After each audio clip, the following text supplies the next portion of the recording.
I was going to do a full review of the new Forgotten Realms books, and I am still going to do that, but I thought, as this is tradition with the channel, I would go over the subclasses first.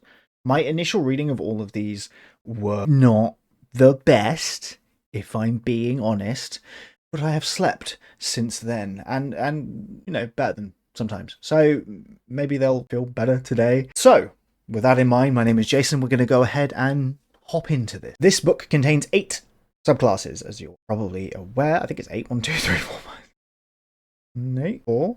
4. Yes, I can count. Of those, we're getting a couple of 3 returning subclasses. We're getting the Knowledge Domain, the Banneret, and the Blade Singer, which are returning, and then we're getting new subclasses: the College of the Moon, the Oath of Noble Genies, Winter Walker, and Spellfire Sorcerer. The Spellfire Sorcerer does feel a little bit like the Divine Soul Sorcerer one, a little bit, but not that much. So that's fine, I think, probably. Anyway, we'll do this in the order it is in, because that makes the most sense. Which means we're kicking off with what is possibly my favourite new one, because I like bards. So College of the Moon, should we go with flavour here? I suppose we should go with flavour, I normally do. The College of the Moon traces its origins to the ancient druidic circles of Moonshane Isles, who entrusted the first bards of this tradition with chronicling the stories of the islands and their people. Bards of this college draw from the isles' fey magic and the primal power of the Moonwells to bolster their allies, protect the natural world, and inspire their bardic works. At level 3, you get 2 things. You get Moon's Inspiration, which lets you do 2 things, basically. So when you take a bonus action to give a creature a bardic inspiration dice, you then gain the invisible condition, and you can teleport up to 30 feet to an unoccupied space you can see as part of that bonus action. Invisibility lasts until your next turn, and ends early immediately after you make an attack roll. What is wrong with my reading? And ends early immediately after you take an attack roll, deal damage, or cast a spell. You also get Lunar Vitality. Once per turn, when you restore hit points to a creature with a spell, you can expend a Bardic Inspiration die and increase the amount of hit points restored by a number equal to a roll of the Bardic Inspiration die. The creature's speed also increases by 10 feet until the end of its turn. I like this as a starting ability. I'm going to go a little more in depth into the individual things as we go through, rather than giving my thoughts on the whole class at the end, although I'll probably do that too. I think this is a solid level 3 thing. It's not the only level 3 thing we get. We'll get to Primal Law in a second, but I like that this is immediately a kind of healing focused subclass. I think it's something that bards do need, and it's something that weirdly I don't feel like many third-party developers have come up with. So it's nice to see that here. Also, the whole druid bard thing is, I don't know, it hits me just right. Just right, like when the moon hits your eye. Primal Law, you learn Druidic and can get 1 cantrip from the Druid spell list. It counts as a bard spell, but doesn't count against the number of cantrips you know. You can change this when you level up. Additionally, you get either Animal Handling, Insight, Medicine, Nature Perception, or Survival. I like that enough. The cantrip thing is interesting, and I think it actually, while bards do have Starry Wisp now, I think it's nice to be able to get other cantrips, like Thorn Whip could be fun, or just a flavor one, if that's what you want. Level 6, we get Blessing of Moonlight. You always have the Moonbeam spell prepared. When you cast Moonbeam, you can modify the spell so that you glow faintly while the spell is active. While glowing, you shed dim light out to 5 feet. And whenever a creature fails its saving throw against the effects of Moonbeam, another creature of your choice you can see within 60 feet of yourself regains 2d4 hit points. You can do this once per long rest. You can cast this modified version. I believe the UA, and I don't remember all the UA stuff off by heart, but I believe that the UA allowed you to restore this using a spell slot. I don't really know why that's gone, because if you're getting a player to use a spell slot not only to restore it, but then a spell slot to actually cast the Moonbeam spell, I don't think that's really overly broken. I can be wrong. I frequently am, as my kids regularly tell me. Toddlers. I do like this feature a lot. I just think it's a shame it's once per long rest. And then at level 14, you get Eventide Splendor. This basically boosts the things that we could do already. So when you use your Inspired Eclipse, the creature who received the Bardic Inspiration die can also have the invisible condition and take a reaction to teleport. So that's nice. And Vibrance of the Full Moon, when you use the Lunar Vitality, you can roll a d6 and use the number rolled in place of expending a Bardic Inspiration die. So this makes it a lot more consistent, it allows you to do it a lot more, and it really leans into that healing vibe. I like this subclass a fair bit. It is tough, I think, to evaluate healing, or at least healing subclasses, because they're not as overtly easy to kind of gauge. It's dealing damage is always dealing damage, irrelevant of the targets you have. Healing's usefulness is dictated by your party composition, and that's a little bit harder to quantify, I guess. Still, I love the flavor here, and I like the subclass a fair bit. I do think it's a shame that the Moonbeam thing doesn't get another use as you level up. Like, getting that at level 6 and only having it once is kind of fine. I believe it used to be a level 3 spell slot that you could use. I think only having one use of that until you get the level 20 a bit rough. But I don't know if that's because, and this is going to be a running theme, I don't know if that's because I've been reading so much third-party stuff and the third-party stuff can be stronger. I don't think all of the third-party stuff is broken. I genuinely don't. I do think that the designs are generally more inspiring, but I really do like this subclass a lot. Now we're onto the Knowledge Domain Cleric, which is basically the Wizard Cleric. So that's fun. The Knowledge Domain values learning and understanding above all. Clerics who tap into this domain study esoteric lore, collect old tomes, delve into secret places, and examine the processes of the mind. To them, knowledge is more valuable than material wealth, and learning is an act of worship.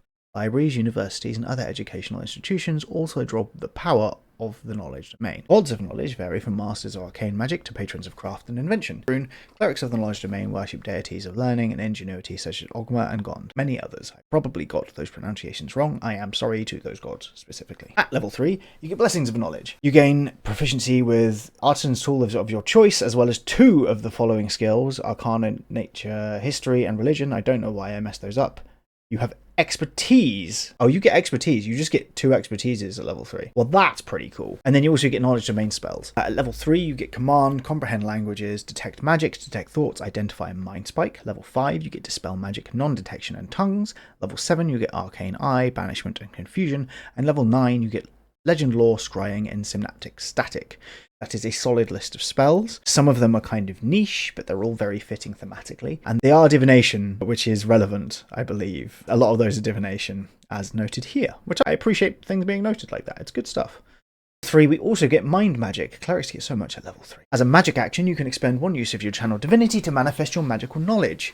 Choose 1 spell from the divination school on the knowledge domain spell table that you have prepared. As part of that action, you can cast the spell without expending a spell slot or needing material components. So you can get comprehend languages, detect magic, detect thoughts, identify a mind spike for free. Probably mind spike most of the time. I don't know how many people use. I should slow down. I don't know how many people use Channel Divinity outside of combat, realistically. Tongues is the only one at level 5, Arcane Eye is the only one at level 7, and then you've got Legend Lore and Scrying at level 9. This is pretty close to being just a ribbon feature, almost, and I don't know how great that is on clerics, realistically, as their Channel Divinity. Level 6, you get Unfettered Mind. You gain telepathy out to 60 feet, and when you use this, you can contact a number of creatures equal to your Wisdom modifier. Additionally, you gain proficiency in Intelligence saving throws, and if you already have that, you can gain a different proficiency instead. This is a solid feature. Yes, that is also a ribbon feature, but the proficiency in saving throws is always good. And the ability to swap that over if you multiclassed into this, or already have it because of a species choice, is great. Then at level 17, you get a Divine Foreknowledge. As a bonus action, you magically expand your mind into the future. For 1 hour, you have advantage on D20 tests. Once you use this, you can't do it again until you finish a long rest, but you can restore it by expending a level 6 spell slot or above. That is obviously incredibly powerful. Level 17, stuff's kind of crazy, but having advantage on all D20 tests for an hour is wild. Wild. Absolutely wild. I think that's a really strong feature. I think the subclass is pretty strong overall. I think it's a little more theme over function sometimes, but I do like it, and that capstone feature to me is pretty useful. Next we have the Banneret was going to be the Purple Dragon Knight, and they were going to change it from the Banneret thing into a fighter that got a dragon companion, and I will never not be sad about the fact that that is not what we got. I appreciate that this is meant to be the support fighter, but I like dragons, and a fighter with a dragon is cool, and you cannot convince me otherwise because I will not listen. However, it's a paragons of valor and leadership who protect the innocent and rally fellow adventurers to the causes of justice and freedom. Many are knights serving in Cormyr, the Silver Marches, Damara, Chesenta, or other lands across Faerun. They wander the realms as knights errant, taking the fight against evil beyond their kingdom's border. A banneret relies on judgment, bravery, and fidelity to the code of chivalry to guide them in defeating evildoers. A lone banneret is a skilled warrior, but when leading a band of allies, one of these warriors can transform even a poorly equipped militia into a ferocious warband. Can they, though? No, is the answer. Spoilers. Level 3, we get Knightly Envoy. You get the ability to cast Comprehend Languages, but only as a ritual. You also get an extra language from the player's handbook, but you can change this every 24 hours as long as you have heard, seen, signed, or read in the past 24 hours. Gain proficiency in one of the following skills of your choice: Insight, Intimidation, Persuasion, or Performance. There's a charisma feel already, right? And you're an inspiring leader, makes sense. I don't like this feature. I don't like any part of this feature at all, which is wild. I really want to like this class. I like the support fighter subclasses. I love the hero from Cthulhu by Torchlight, and I actually think the hero does what this class trying to do, but better, and I don't think it's close. And I don't think that's because the hero is overpowered. I think that there are criticisms of the hero subclass as well, and I think that's perfectly fine. But group recovery is the other level 3 feature. When you use your second wind to regain hit points, you can choose a number of allies within a 30-foot emanation from yourself, up to a number of allies equal to your charisma modifier. Each of those allies gain hit points equal to 1d4 plus your fighter level. You can only do this once per short or long rest. This means that if you do this, you do not have a subclass in combat unless you are doing a lot of talking until you've done a short or long rest. While I appreciate that there are lots of subclasses where you have specific uses of things, I think this is by far and away the most limiting. Level 7, you get another thing relying on this once per short or long rest ability, which is Team Tactics. When you use group recovery, each ally has advantage on d20 tests until the start of your next turn. That is a strong and useful ability, but again, it's once per short or long rest, and depending on how your DM runs things, that might not be much. That might be once, 2 to 3 encounters. Right. At level 10, you get Rallying Surge. When you use your action Surge, you can choose allies within a 30-foot emanation originating from yourself up to a number of allies equal to your charisma modifier. Each of those allies can immediately take a reaction to use one of the following options. They can make an attack with a weapon or unarmed strike, or they can move up to half their speed without provoking opportunity attack. This is cool. You don't have that many action surges. This is a very easy subclass to burn through everything you can do very quickly. Level 15, you get Shared Resilience. When an ally you can see within 60 feet of yourself fails a saving throw, you can take a reaction to expend a use of your Indomitable feature. That's the one that lets you just succeed on a saving throw, I believe. The ally can immediately reroll the saving throw with a bonus equal to your fighter level, which is always going to be at least a point. The ally must use the new roll. That's really cool, and I really like that as a feature. That is, to me, the highlight of this subclass. But it's at level 15, man. And at level 18, you get Inspiring Commander. The area of effect for both Group Recovery and Rallying Surge is now 60 foot, which is good, but tied to things you cannot do very often. And also you have immunity to Charmed and Frightened, which is boring. It's just not good. I do not think this is a good subclass. I do not think this is well designed. I do think there are fixes. I think you can link your Group Recovery just to second wins in general.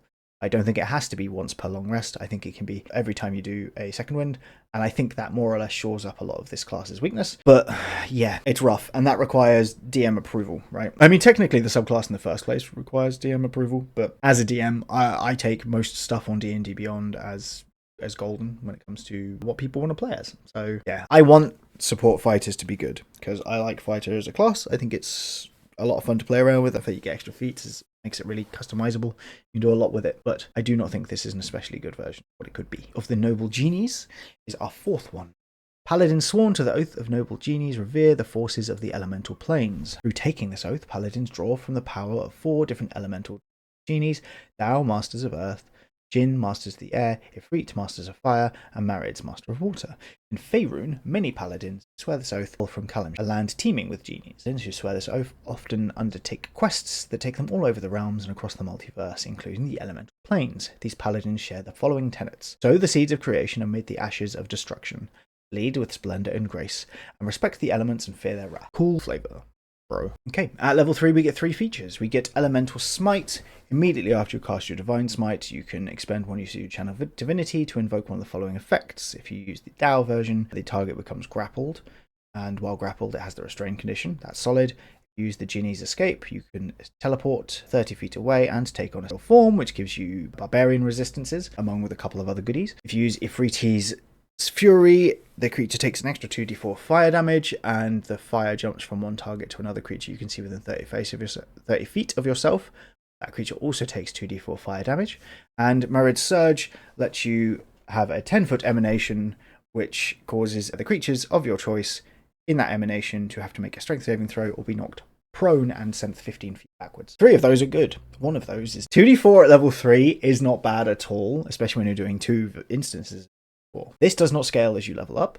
This does not get better, I believe. Let's see. Yeah, this does not get better. And that means that if you use the Ifriti Fury ability, cast I'm going to say level 5, you're going to feel bad about it. And I think that's rough. I think this is something that a lot of classes do suffer from, subclasses do. I do think that when it comes to these dice-based features, it would be good to link them to proficiency bonus in some way, whether that's you roll the number of dice equal to your proficiency bonus rounded down, or rounded up, or not rounded, or whatever it is. I think that's a really good way of doing it, or you have a separate table where the dice goes up, right? If you're doing 2d12 twice at level, let's say 17, I think that's perfectly reasonable. I just don't think that's enough. I think, again, all four of these are pretty cool at level 3. The Ifriti's Fury really falls off a cliff as you get higher up in level. You also get your genie spells.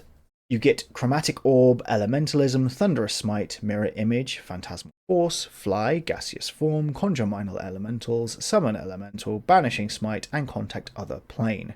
This is really quite impressive list of spells. Chromatic Orb specifically is one of the coolest spells in the game, especially when you upcast it, and while it's obviously better on full casters, having a great ranged option like that on your paladin is amazing. You also get Genie Splendor. This gives you an AC of 10 plus your dex and charisma modifiers. You can also use a shield and still benefit from this. You also get proficiency in acrobatics, intimidation, performance, or persuasion. I like this a lot. It encourages you to be a dex-based paladin. However, if you are a dex-based paladin, you cannot multi-class out of or into this class because you do need at least 13 strength to do so. That is a limitation on the class, which I do not think should be there, especially if we're going to be introducing dex-based versions of the class, but it's worth noting. Still, I love these. If you max your stats, you get better AC things. I like it on the monk. I like it on barbarians. I like it on anyone that gets this kind of thing. It's cool. So I do like the feature. The feature is not a fault here. The fault is the weird multi-classing stuff with paladins. Level 7, we get Aura of Elemental Shielding. Choose one of the following damage types: Acid, Cold, Fire, Lightning, or Thunder. You and your allies have resistance to that damage type while in your Aura of Protection. Additionally, you can change that at the start of your turn with no problem. This is cool. It's so cool. Up to this point, up to level 7, this subclass is just great, and I adore it. Good job. Level 15, we get Elemental Rebuke. When you are hit by an attack roll, you can take a reaction to halve the attack's damage against yourself, round it down, and force the attacker to make a dex saving throw against your spell save DC, which means you need a high charisma for this. On a failed save, the attacker takes damage equal to 2d10 plus your charisma modifier of one of the following types. It's the same damage types as before. On a successful save, they take half as much. You can do this a number of times equal to your charisma modifier, and you gain all uses on a long rest. That is fine. I think it's fine. Halving the damage is great. Taking your reactions as a paladin is a little rough because you're probably going to be wanting to opportunity attack a lot of the time, whether that's something else. But it's not bad. What is bad, however, is the level 20 feature, which I think is the worst paladin capstone of all the subclasses, and I don't think it's close. Noble Scion. As a bonus action, you gain the benefits below for 10 minutes or until you end them. Once you use this, you can't do so again until you finish a long rest, but you can restore a use by expending a level 5 spell slot. You get a fly feat of 60 feet and can hover, and when you or an ally in your Aura of Protection fails a d20 test, you can take a reaction to make you or that ally succeed instead. This means you cannot do this and your Elemental Rebuke, which is an issue, and it also means your reaction is once again being eaten up, which is an issue. And also, I do not think fly speed is good enough that it can be half of your capstone feature and be a good capstone feature. It just isn't. The fly spell exists. The Broom of Flying exists.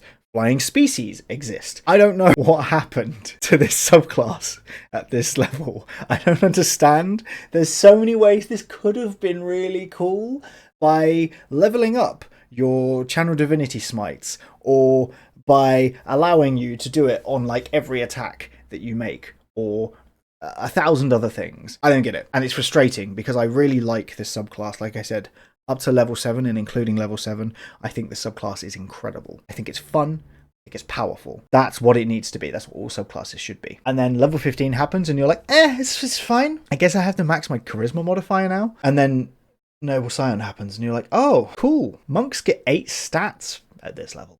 Barbarians get 8 stats at this level. Rangers get a d10. Poor Rangers. Speaking of Rangers, Winter Walkers hone their craft in the bleak and frozen wilds of places like Icewind Dale. These ruthless, rhymed Rangers, I love alliteration, hunt monsters that haunt Arctic wastelands, eventually becoming frigid terrors themselves. Winter Walkers are well versed in the phenomena of Icewind Dale, including the latent magic of fallen Netherese cities. Endemic monsters like Yetis and Crag Cats and the rising threat of the Underdark Convention. Invaders, even, Due to their cold pragmatism, terrifying magic, and mastery of the region, Winter Walkers are regarded with equal parts respect and fear. 10 town citizens say that Winter Walkers' frequent exposure to the malignant entities gives them their fearsome powers. Many red nomads, on the other hand, believe that nature spirits bestow on Winter Walkers a unique curse. I love the artwork here. I do like the artwork, to be fair. Throughout, this is all sick. Just so we're clear, it's sick. I don't know why this dude looks a bit like Gale with wings, but at level 3, you gain Frigid Explorer. Damage from your weapon attacks, ranger spells, and ranger features ignores resistance to cold damage. That's solid. We're gonna be doing cold damage. You have resistance to cold damage. When you hit a creature with an attack roll using a weapon, you can deal an extra 1d4 cold damage to the target, which can take this extra damage only once per turn. When you reach level 11, this extra damage increases to 1d6. Why does it not increase again at level 17? Again. Scaling. Does nobody people not play past level 12? Really? I haven't been playing D&D that long. Anyway, I do really like this feature. It's obviously thematic. It's fairly powerful because you can hit multiple creatures and you can do multiple instances of this 1d4. It stacks with Hunter's Mark, which presumably you're going to be casting. A, because you're a ranger, and B, because the subclass kind of goes into Hunter's Mark a bit more, as you're about to see. I like it. I just wish it scaled better. Level 3, we ought to get Hunter's Rhyme, which is not like, rhymes. Rhyme, you get it. Ice rhymes you and your prey, protecting you and hindering them. When you cast Hunter's Mark, you gain temp health equal to 1d10 plus your ranger level. Additionally, while a creature is marked by your Hunter's Mark, it cannot take the disengage action. It's good. It's good. I have no complaints.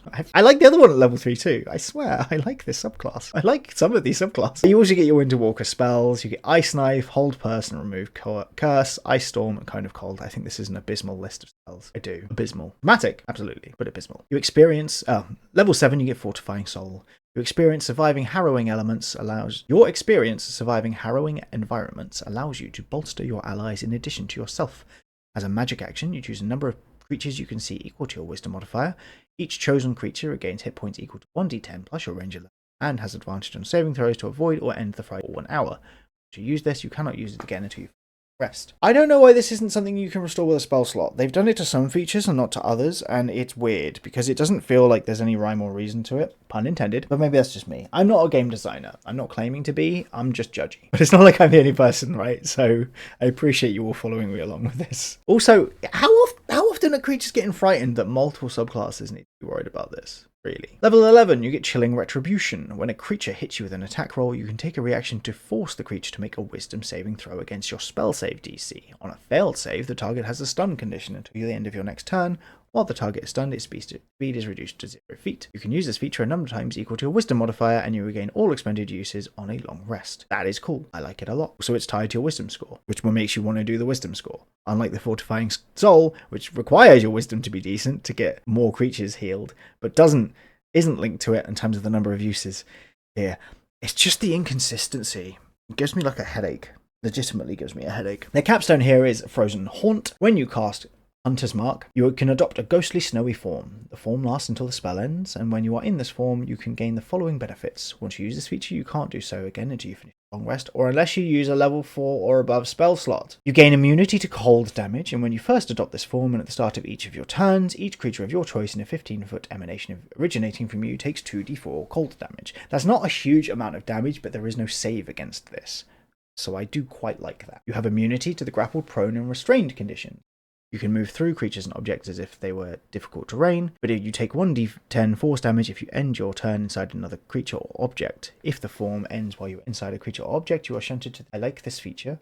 I actually do like this feature. I like this feature a lot. I like the subclass a fair bit. I think, again, it's a good balance of fun, theme, and power. I don't love that it's just, what if Hunter's Mark was more Hunter's Mark? I've talked about this in a video before, but I homebrew it to not require concentration for rangers from level 3 onwards, because I just think it's more fun. I appreciate that rangers are quite good damage dealers in tier 1 play, and I do appreciate that. It doesn't excuse the fact that they just fall off a cliff. But I like the subclass. Yeah, it's just the inconsistency with... This is perfect. This is a perfect example of it, actually. So you got one feature you can restore by using a spell slot.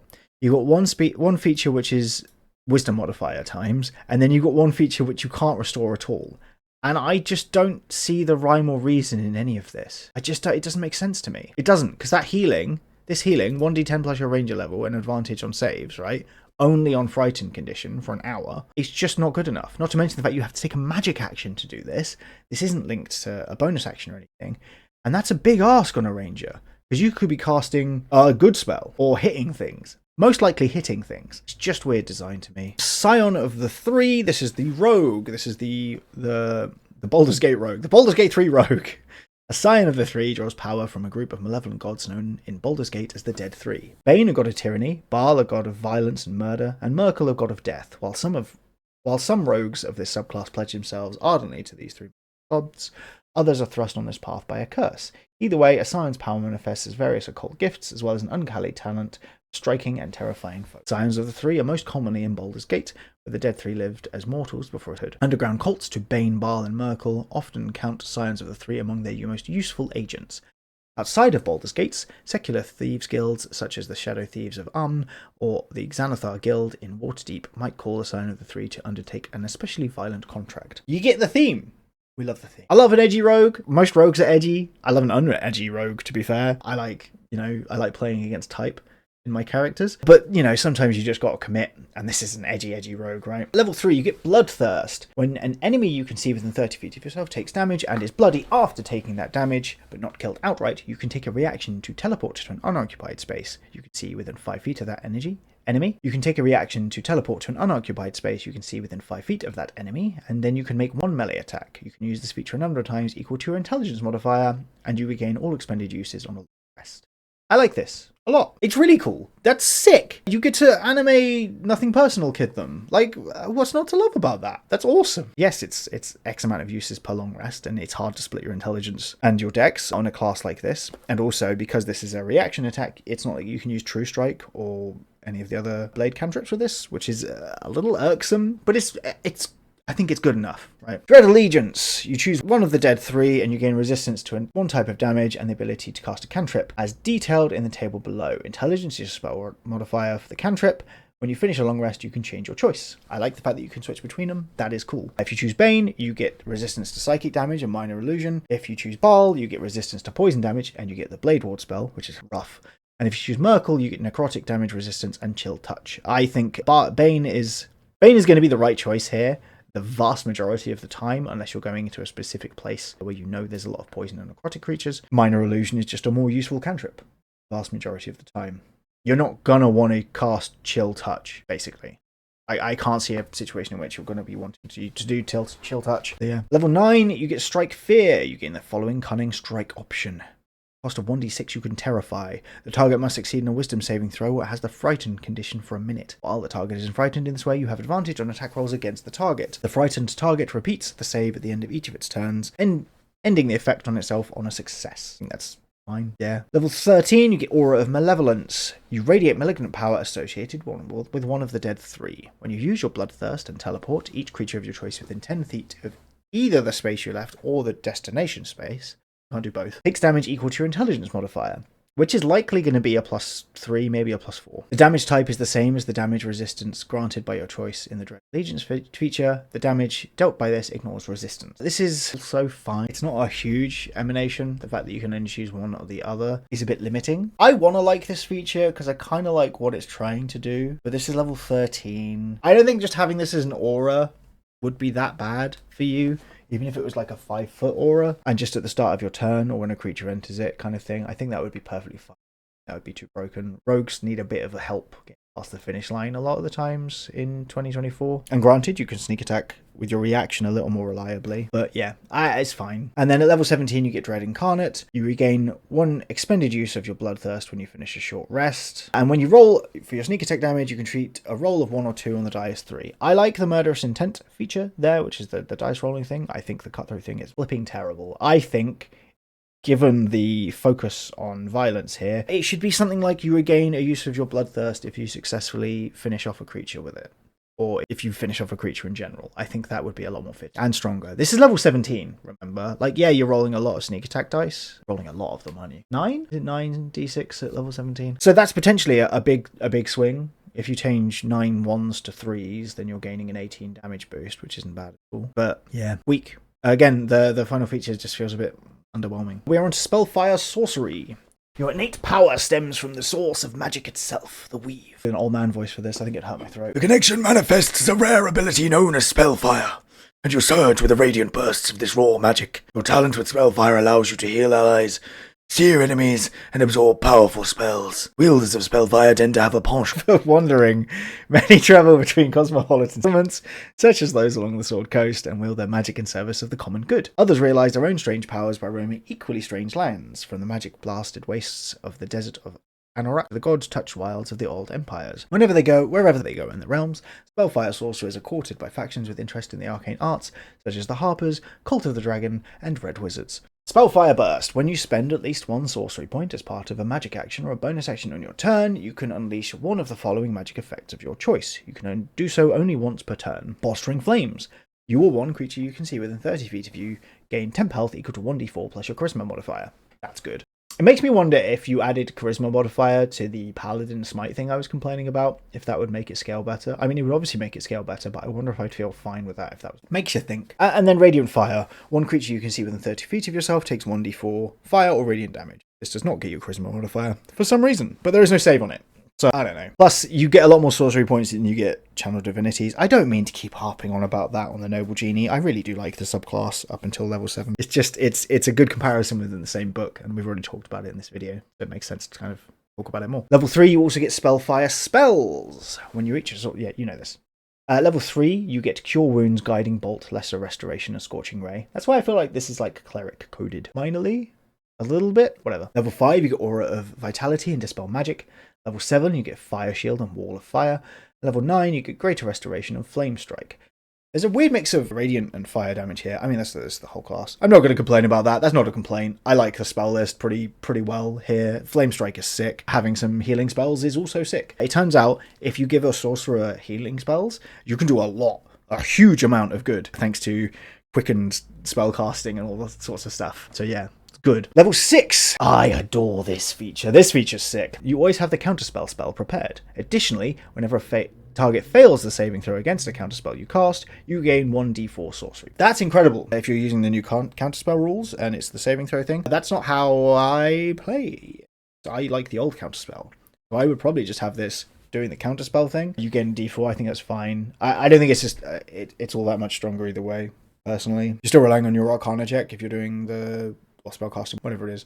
If you're doing the OG counterspell, and if you're doing the new one, it's a con save, which is a little harder to land against high-level creatures. But it's obviously a very strong feature either way. Regaining sorcery points means you regain spell slots, basically, because you can convert those into spell slots, so that's great. Level 14, you get Honed Spellfire. Your Spellfire Burst improves. Look how this improves on the previous thing. You add your sorcerer level to the temp health gained from Bolstering Flames, and the damage of your Radiant Fire increases to 1d8. Not bad. At level 18, we get Crown of Spellfire. When you use your innate sorcery, you can alter it and infuse yourself with the essence of Spellfire, gaining the following benefits while this use of innate sorcery is active. Once you use this feature to alter innate sorcery, you can't do again until you finish a long rest, unless you spend 5 sorcery points to restore your use of it. It's cool that you can get that back, you know. You get Burning Life Force. Once per turn, when you're hit by an attack, you can expend a number of hit point dice up to a maximum equal to your charisma modifier. Roll the expended dice and reduce the amount of damage from that attack equal to the total rolled. I love it. That's sick. You gain a fly speed of 60 feet and can hover for some reason. And Spell Avoidance. When you're subjected to a spell or magical effect that allows you to make a saving throw to take only half damage, you instead take no damage if you succeed in the save and only half damage if you fail. You can't use this benefit if you have the ink. This is Evasion, but even stronger, which is wild. That's powerful. This is a powerful subclass. In my opinion, it's cool, it's well designed. Look at the color of the flames. We are here for it. This is solid. Good work. And finally, we have the Bladesinger Wizard. Bladesingers master a tradition of wizardry that incorporate swordplay and dance. In combat, a Bladesinger uses intricate, elegant maneuvers that fend off harm and allow the Bladesinger to channel magic into devastating attacks and a cunning defense. Many who have observed a Bladesinger at work remember the display as one of the more beautiful experiences in their life, a glorious dance accompanied by a singing blade. Blade singing is associated with the ancient elven societies that first mastered the art and coined the term. Even today, most blade singers still hail from old elven realms, such as myth, or from non-elven societies that share land in history with elves, such as the Silver Marches. Wherever they hail from, blade singers take their talents across all the realms to help common people and perform heroic deeds. Most communities greet the arrival of a blade singer as a good omen. I'm going to go through all of this, but this subclass has essentially not changed, apart from one thing at level 3, and the level 14 feature is new. Otherwise, this is basically the same, which is not bad. It was a good subclass. does, I think, make it sting a little bit. You bought this just for the Blade Singer update, though. As a bonus action, you invoke... Yeah, so level 3, we get Blade Song. As a bonus action, you invoke an elven magic called the Blade Song, provided you aren't wearing armor or using a shield. The Blade Song lasts for 1 minute and ends early if you have the incapacitated condition. You don armor or a shield, or if you use 2 hands to make an attack with a weapon. You can dismiss the Blade Song at any time. While the Blade Song is active, you gain the following benefits. You can invoke the Blade Song a number of times equal to your intelligence modifier, and you regain all uses when you finish a long rest, and you regain 1 expended use when you use Arcane Recovery. So you get an AC... you get a bonus to your AC equal to your intelligence modifier, and your speed improves by 10. This is good. When you attack with a weapon with which you have proficiency, you can use your intelligence modifier for the attack and damage rolls instead of strength or dex. This used to be at level 14. At level 3, that makes this way better. Obviously, love it. And focus. When you make a con saving throw to maintain concentration, you can add your intelligence modifier to the total. Man, Blade Singers are sick. I love Blade Singers. I played one in a 2-shot and I had an absolute blast. It's just a fun archetype, right? At level 3, you also gain training in war and song. You gain proficiency with all martial weapons that don't have the two-handed or heavy property. You can use a melee weapon with which you have proficiency with as a spellcasting focus for your wizard spells. And you also gain proficiency in one of the following skills of your choice: acrobatics, athletics, performance, or persuasion. That's also solid. Didn't this used to be that you were only allowed to hold 1 weapon? Blade Song, no armor, no shield. If you use 2 hands to make an attack with a weapon. Maybe I'm misremembering. I feel like it used to just be 1 weapon. I'm gonna look it up. Right. No, it didn't. Okay, cool. Have you always been able to have like a hand crossbow and a rapier?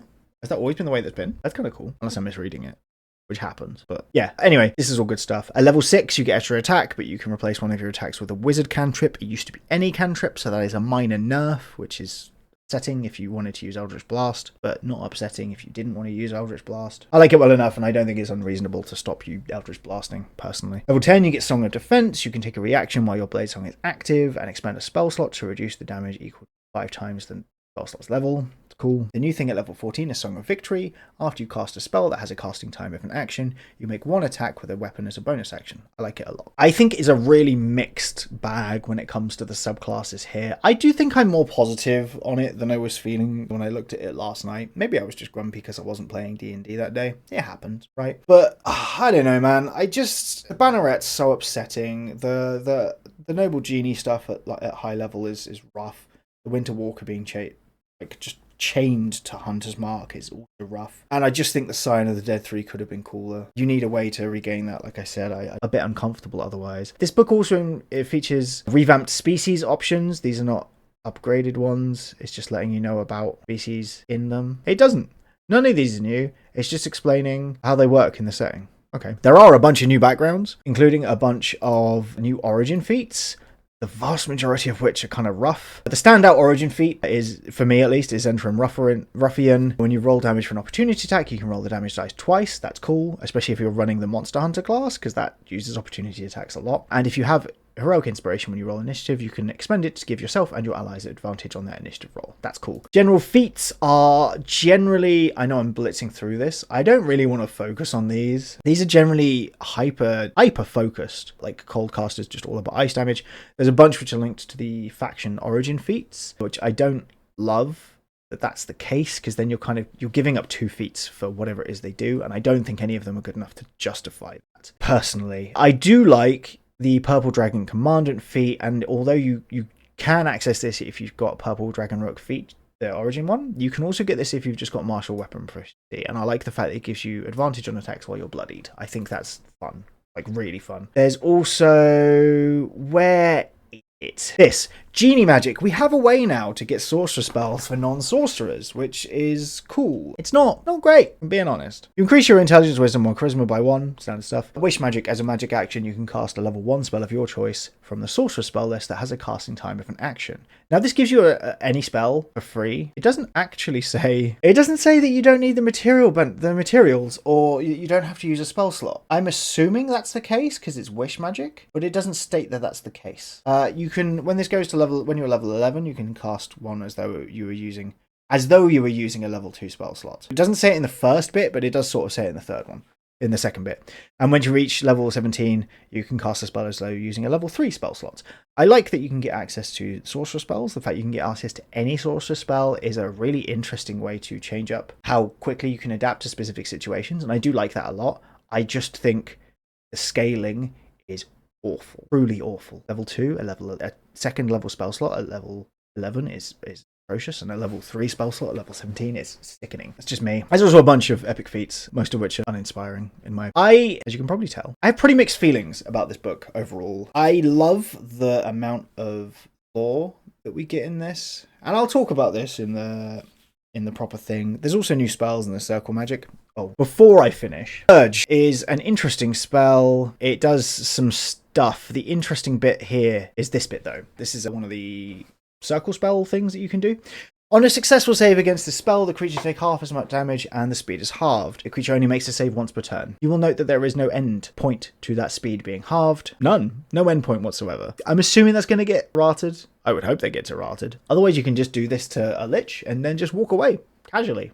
You could hop away. You could roll away. Whatever you want. Anyway, so on a second viewing, and I don't normally review these before I review them, but I wanted to go over all the new options with mate because I was excited. And I knew I didn't have time or the energy to film a video. I just think the book's a bit mixed. I think the subclasses are a bit mixed in general as well. I do think the DM side of things is absolutely amazing. I will do a review of the two books in general and my thoughts on these in more complete ways. But in terms of subclasses, at the very least, and player options, I think it's a real mixed bag. It's also full of perplexing design decisions. Like I said, the Ranger is a perfect example of that, with one thing that you can't recharge, one which is linked to your wisdom modifier, and one which you can recharge by expending a spell slot. The spell slot recharge thing I actually quite like, and I think the sorcerer did it with sorcery points, right?